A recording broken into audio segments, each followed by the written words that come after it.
eventually, and it's interesting, eventually be explained as physical functions.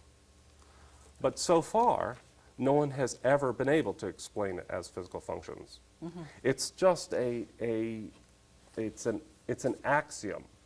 It's something that's taken for granted that it must be this way. But no one has ever been able to even analyze what we're talking about when we talk about matter. Okay. And let alone explain how this matter causes something like experience. Okay. We're going to take a break right now and come back. Okay. That's all very interesting. Okay. So we're going to take a break, go to a promo, and we'll be right back with Ozark Live with Christopher Ott. Okay. Introduce yourself. My name is Al Vick, and I'm with the new Arkansas Independent Media Center.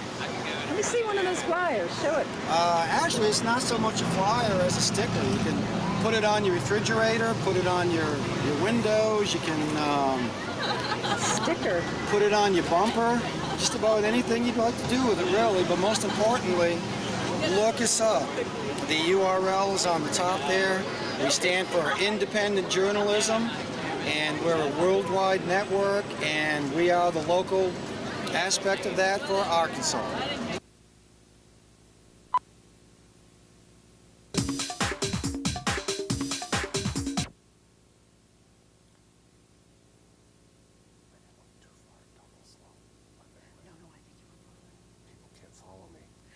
Hi, this is Maureen Mullen. Welcome back to Ozark Live.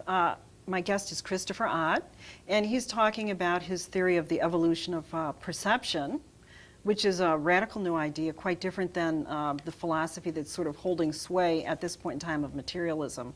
So I wanted to ask you, Chris, tell me about your particular approach and how it differs from materialism. Okay.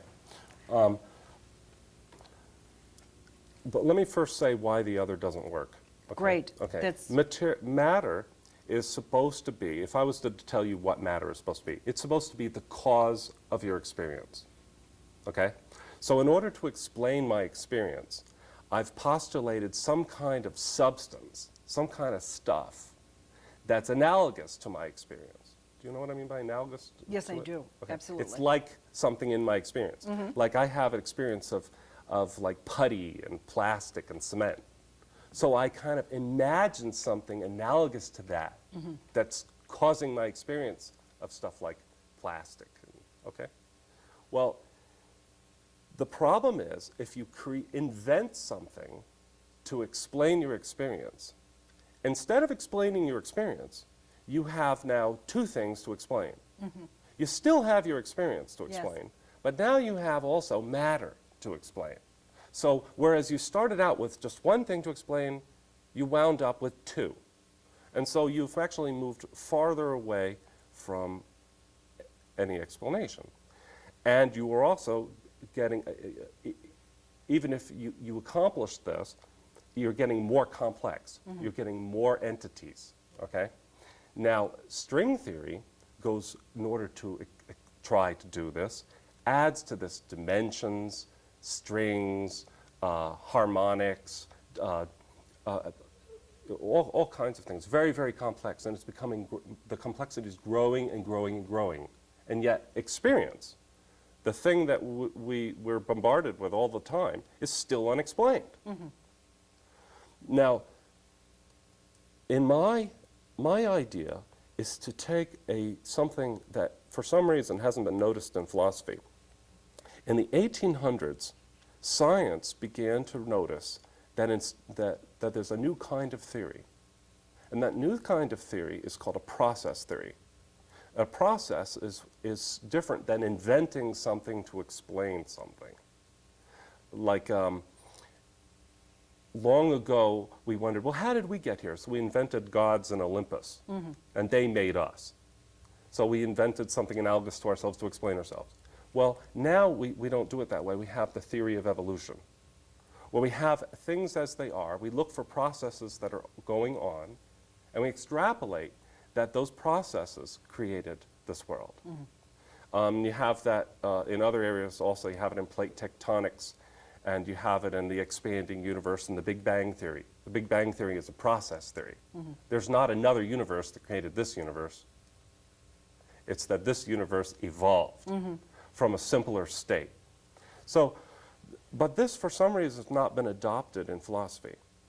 It's sort of like, even though it's over 100 years old, 150 years old, that we've had process theory in science, philosophy is very rigidly in its traditions of trying to come up with some kind of metaphysical substance. So I got an idea from a book called God Speaks by a man named Meher Baba that's been collecting dust on bookshelves and libraries since about 1955, and almost no one has ever read it, okay? It's a very difficult book, but this person, Meher Baba, came up with the idea that there has been an evolution of consciousness has created the world, okay? Or evolution of experience, okay? So my idea is the evolution of perception and the cosmology of substance. How did this substance come about? Well, I say, like a naive realist, I go, this is the thing. This experience really is the book. What we're seeing here is the real book. This experience is what's real. And how it came about as so complexly, like it is. We have a very complex experience right now. You know, I could just go on and on and on about the complexity of my experience. Evolved from simpler experience. So basically, I'm just taking a modern scientific principle and applying it to philosophical metaphysics in order to explain experience. We don't need to come up with something besides experience to explain experience. Rather, experience is its own explanation. So in this process of the evolution of perception, what were the, I don't know if I should say steps, because I know you talk about how it's really not in time, because time is part of what our perception has created, correct? It's so what would be what are the pieces of it? okay. There's an evolution of what I call perceptual schemata. Now, a schemata is plural for schema.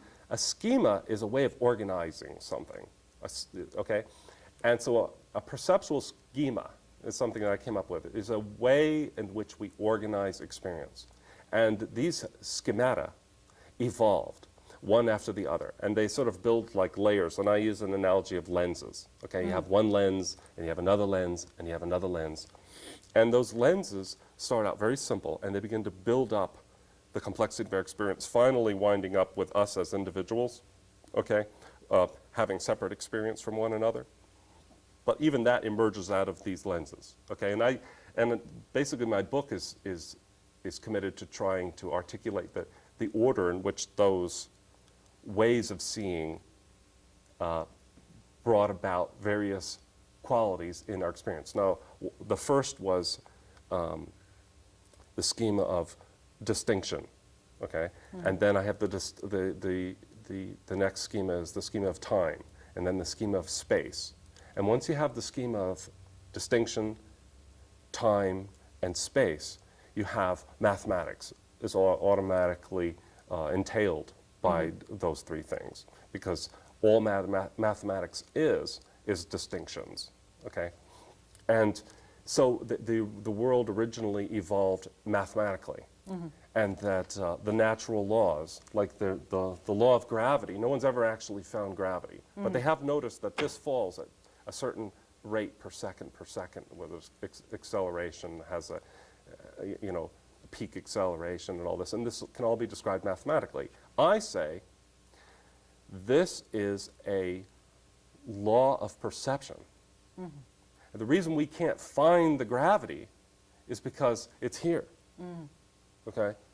And it actually is the first actual explanation, sort of ontological explanation for gravity. And later, as in evolution, we apply color and sound, etc., to that mathematical matrix that's evolved. And then individuality arises, and it's all in the book.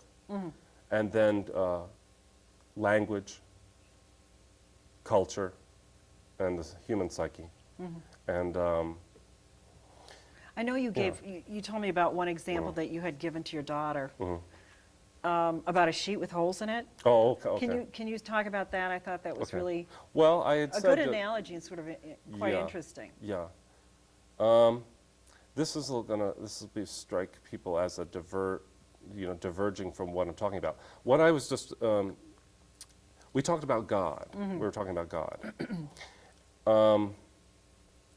There's been basically two views in the past. There was the idea of monotheism, which is several thousand years old. It actually goes out before the Jews. Most people don't know. It goes back to Zoroaster, before the Jews. And monotheism is the belief that there is one God out there, and that we're the earth and there's God. It's sort of a duality. And then we evolved this materialism, and we kind of have a mix now of monotheism and materialism. But materialism is very similar. It's that there's some kind of matter out there that we can't see directly, that we have some subjective interpretation of. So we've created another thing, okay? And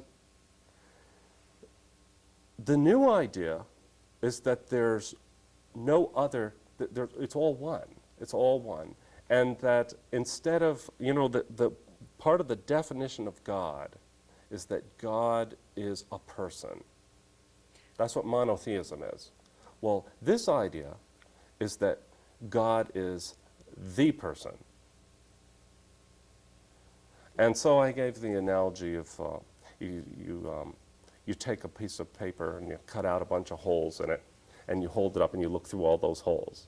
Well, in the way I imagine it, and I'm always willing to be absolutely wrong, is that God is the one looking through all of us. And we're all those little holes, in a sense. And we're all those little holes. We're Yes. all those little lenses. Yes. I know you say something too, or maybe someone said it, and I think you referred to it, of the universe and God getting lost in it. Tell me a little bit more about that whole. That Or the world. is I thought that stolen was- from Mayor Baba, and that's not That's in what the book. By the way, in this book I never mentioned God. I just want to say that. Yeah. But I did want to give God a plug, because Yeah. I like God. Me and him are good friends. Yeah. And Mayor Baba has, in his book, basically is saying that what evolved is God. Okay? What God, prior to all this, there was no subject or object. There was no seer or seeing. Rather, there's just seeing itself, let's say. There's just or let's say there's just consciousness. Well, if there's just consciousness, just the activity of perceiving, and no one to do the seeing and nothing to see, how would this have any awareness of itself? It wouldn't. So God essentially imagines up and creates an entire universe, becomes lost in that universe, identifies with us, lost. So So I, who am lost, am God lost, trying to interesting. find myself. And at the end of this journey, that we're all like in a little line, coming from the infinite, but unconscious, through all this illusion, Yes. to find our way back to the infinite conscious. So it's sort of like the whole universe is this big consciousness factory. And so the object of life, the meaning of life, which isn't in my book, I don't talk about the meaning of life, that's pretty bold. But Mayor Baba says that the meaning of life, the purpose of life, is God's finding himself. Interesting. Okay. Well, we're going to wrap up right now. Great. Thank you so much for coming in. Thanks being for a having guest. me. It's been great having you here. I think I'd like to have you back another time, actually. That'd be great. So we can discuss all of this further, because it's quite interesting. Good. So thank you very much. So thank you very much for watching Ozark Live. I'm Maureen Mullen. I do want to thank my crew. There has been